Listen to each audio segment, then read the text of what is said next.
안녕하세요. 실용수학을 담당하는 이기석 선생님입니다. 자, 오늘은 미술 작품 속의 수학에 대해서 같이 한번 배워볼 예정입니다. 지난 시간까지 해서 이제 우리는 다양한 시각에서 관찰하는 시각에 따라 다르게 보이는 평면 도형과 입체 도형을 배웠고요. 오늘은 이런 학습 목표 같이 한번 보면서 어떤 걸 배우는지 보도록 할게요. 미술 작품에서 평면 및 입체와 관련된 수학적 원리를 이해한다.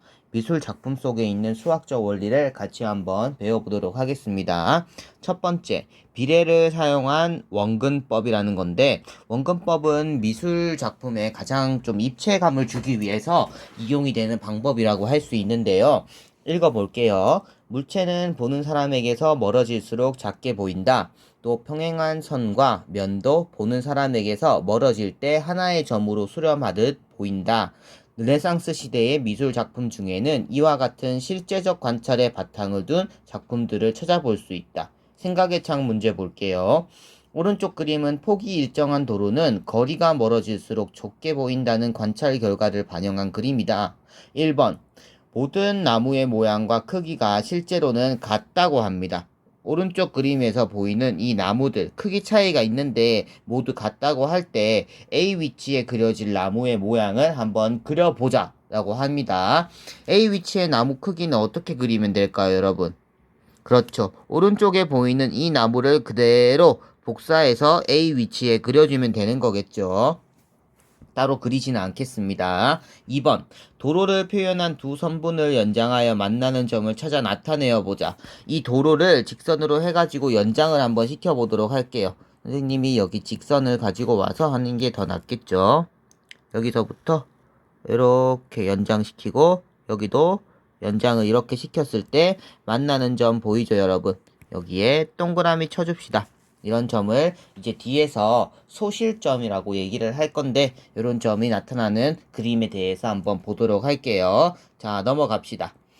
위 생각의 창 1과 같이 그림을 그릴 때 물체를 실제 눈에 보이는 것과 같이 멀고 가까운 거리감이 드러나게 표현하는 방법을 원근법이라고 한다. 여기 줄점 그어 놓읍시다. 멀고 가까운 거리감이 드러나게 표현하는 방법. 원근법 동그라미 칠게요. 다음 그림은 원근법을 활용한 대표적인 작품들이다. 자, 이런 작품들에도 나중에 소실점 개념 배우고 한번 돌아와서 소실점 찾아보도록 하겠습니다. 자, 그 다음 페이지로 한번 넘어가 볼게요.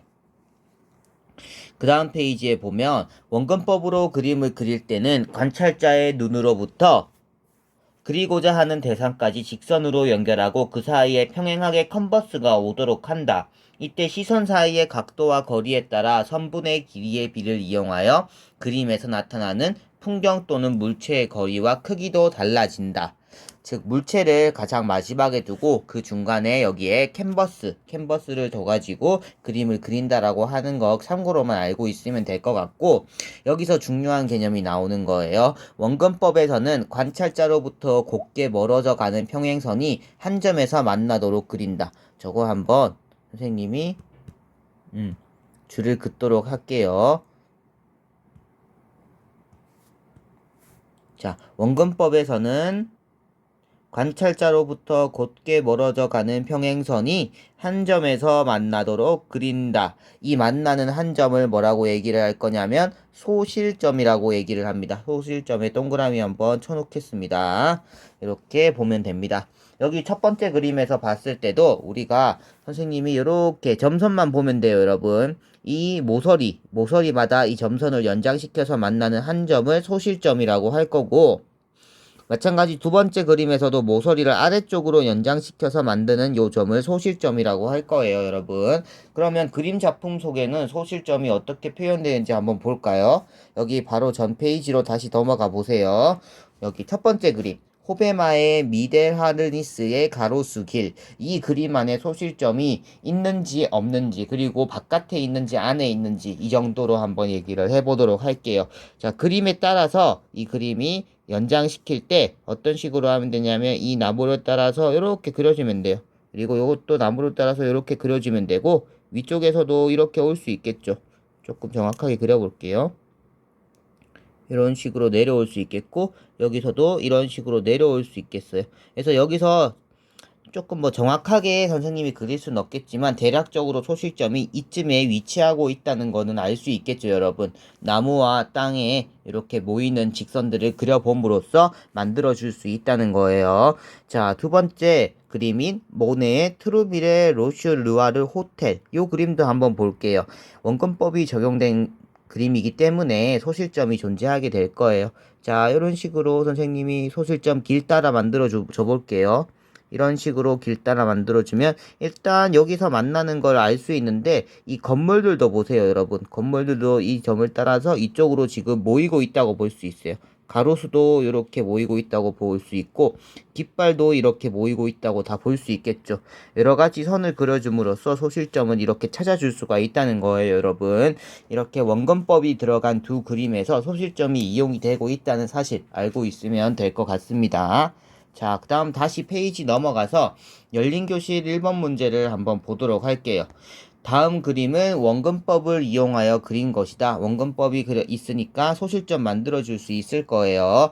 자, 전신주 ABC의 높이가 차례로 길이가 4, 3, 1이라고 할 때 A, B 대 BC의 길이 B를 한번 구해보라 하는 문제가 되겠네요. 자, 그래서 결국에 소실점 개념을 따진다면 위에 이 선들을 연장시켜서 여기도 연장시켜서 어떤 점으로 만날 수 있다는 걸 우리가 얘기를 해줄 수 있겠죠. 그래서 선생님이 이 문제를 어떻게 볼 거냐면 이 상태로 문제를 풀 수는 없어요. 이 왼쪽에서 바라봤을 때 전신주의 모양을 그림을 통해서 닮은 비를 이용해서 문제를 풀어볼 예정이에요. 어떻게 그리면 되냐면 먼저 A 전신주부터 그릴 거예요.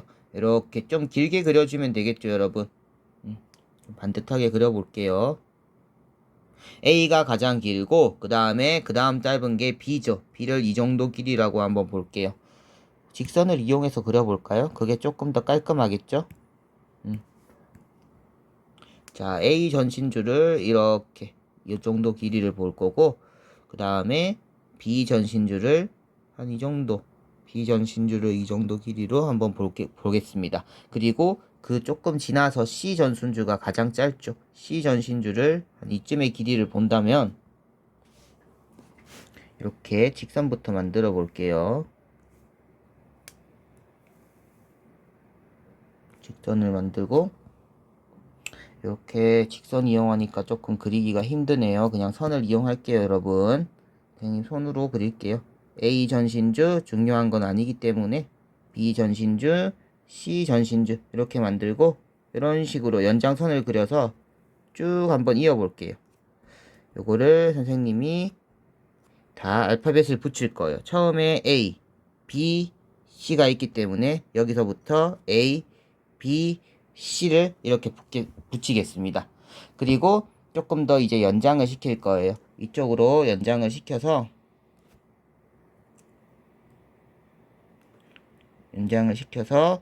선생님 그림이 조금 더 오른쪽으로 왔으면 더 편하게 그릴 수 있었을 텐데요. 맞죠? 이거 지우고 다시 그립시다. 자, 여기 조금 더 이쪽으로 와서 그림을 그려볼게요. A 전신주, B 전신주, C 전신주 그리고 이런 식으로 연장선까지 이어줍니다. 순서대로 알파벳을 A, B, C라고 붙이고 빨간색으로 연장선을 이렇게 그린다고 보면 돼요. 연장선을 그려서 오른쪽에서 봤을 때 여기 보이는 점 있죠. 그래서 결국에 소실점 개념이 이 빨간 선에 쓰인다고 생각을 하시면 돼요, 여러분. A, B, C고 이 마지막 여기 있는 점을 뭐라고 줄 거냐면 D라고 두고 순서대로 여기 D, E, F, G라고 이렇게 두겠습니다. 자, 여러분 우리가 알고 있는 길이가 지금 A 전신주의 길이 4, 그 다음에 B 전신주의 길이 3, C 전신주의 길이 1이라는 것을 알고 있습니다. 그러면 중학교 때 배운 닮음이라는 단원의 삼각형의 닮음 조건을 떠올려야 이 문제를 해결해 줄 수 있어요, 여러분. 자, 보세요. 선생님이 첫 번째로 알아야 될 사항이 뭐냐면 삼각형 두 개 가지고 와 볼게요. 삼각형 CDE, CDE와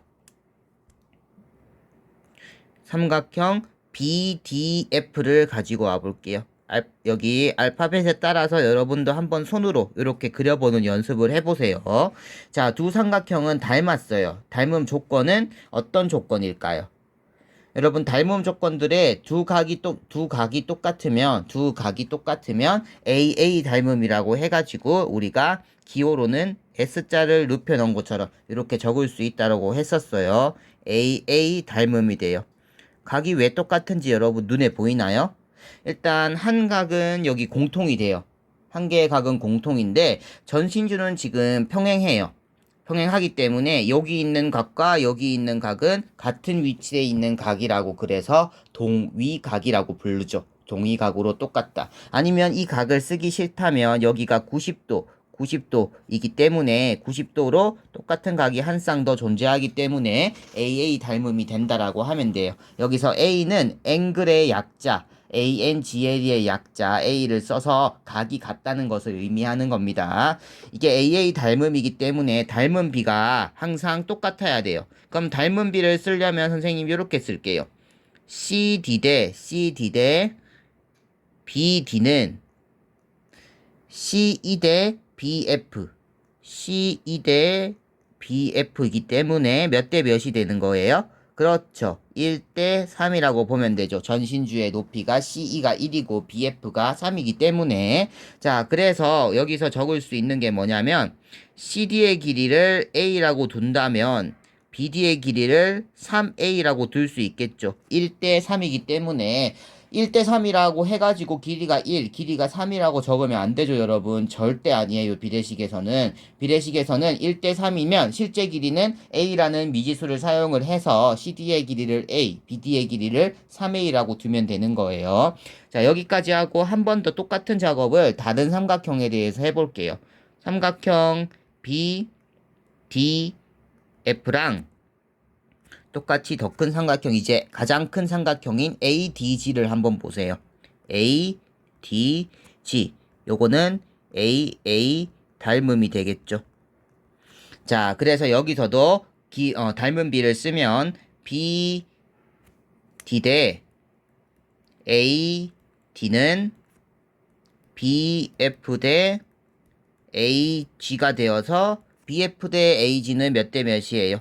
3대 4라고 할 수 있겠죠. 이렇게 한다면 우리가 위에 BD를 뭐라고 뒀냐면 빨간색으로 적어 볼게요. 이 BD를 3A라고 여기서 구했었잖아요. BD의 길이를. 근데 3대 4를 맞춰주기 위해서는 AD는 뭐가 돼야 될까요? 이게 3A니까 AD는 4A가 될 수밖에 없겠죠. A가 약분이 되면서 3대 4가 되는 거예요. 자, 우리가 구한 것들 위에 그림에 한번 표현을 해보도록 할게요. 다른 색으로, 검정색으로 한번 해볼까요? CD의 길이가 A라고 했어요. C에서 D까지 길이 A. 이제 표시를 하는 거예요. BD의 길이가 3A라고 했어요. 여기서 BD는 여기서 여기까지 길이에요. 그러면 CB의 길이는 3A에서 A를 빼는 거기 때문에 2A가 되겠죠. 자, 그 다음 AD는 지금 4A라고 했어요. AD가 4A라고 했어요. 여기서 조금 그리기가 그런데 그냥 중복해서 그리도록 할게요. 여기서부터 4A 어디까지? 여기 A까지 4A가 되는 거예요. 자, 그러면 4A에서 3A를 빼면 AB가 나오게 되겠죠. 따라서 결론 한번 적어 볼게요. 결론. AB의 길이를 A로 표현할 수 있고 BC의 길이를 2A로 표현할 수 있기 때문에 AB 대 BC 우리가 구하고 싶은 거죠. AB 대 BC는 몇 대 몇이에요? A 대 2A가 돼요. 답은 1대 2가 되는 거예요. 1대 2를 답으로 적어주면 되겠죠. 이렇게 풀어주면 됩니다. 닮은 비를 이용해서 여기 원근법을 이용한 그림상에서 닮은 비를 이용한 문제풀이라고 할 수 있겠죠. 수학적 원리가 적용이 되었죠.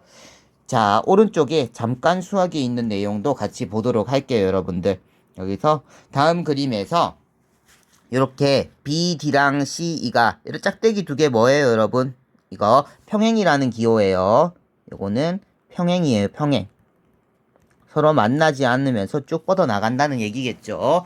BD의 길이랑 CE가 평행하고 DF의 길이랑 EG가 평행합니다. 또 이렇게 짝대기 두 개로 표현된 요거는 어떤 의미예요, 여러분? 그렇죠. 수직, 직각을 만든다는 거죠. 두 선분이 직각을 만든다는 얘기고 수직으로 만난다는 얘기를 해주는 겁니다. 그래서 BD랑 DF랑 직각, 수직으로 만나고 그 다음 CE랑 EG랑 수직으로 만난다는 얘기예요.